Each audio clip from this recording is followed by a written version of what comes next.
corporate CEO man is pleased that the adventurers that he's hired to clear the second floor so he can begin plantation is going swimmingly, albeit slow. He wants them to pick up the pace, but they can only do so much while balancing out real-world problems.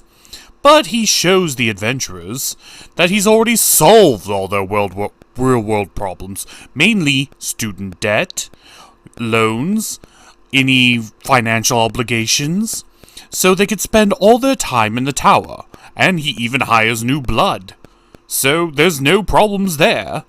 So, go team! Of course, land development was never going to be his primary issue.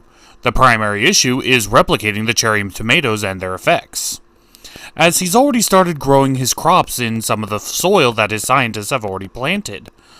And strangely enough, not magical items, they're just regular cherry tomatoes. Until he takes a bite. He immediately spits it up with how disgusting it tastes.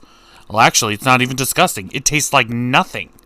None of the cherry tomatoes they managed to plant taste like anything. I can relate. I've had salads before. They don't taste like anything. So he gets actively upset that not only is he wasting more money, but he's not yielding any real results. And he starts throwing a tantrum, smashing the cherry tomatoes underfoot. But then he makes a discovery. All of the cherry tomatoes that they've planted are hollow. They just have juice. There's no seeds. There's no substance. There's nothing. Now this is much farther than what I would have originally expected. Gent has made it very clear over the course of these videos that he already knew that they wouldn't be able to yield any type of semblance of the same crop as Sejun. And Sejun has such a head start that they'd never be able to catch up in time. But the fact that not only were they able to create an inferior product, but something that's tasteless and has nothing inside. They're just sacks filled with juice that don't taste good. This is definitely worth looking into.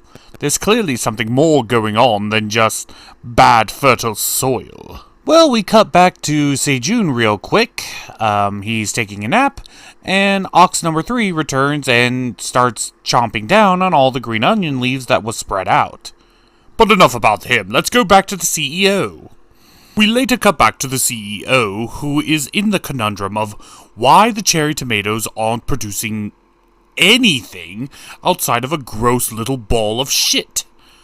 Well, we get a flashback! The flashback entails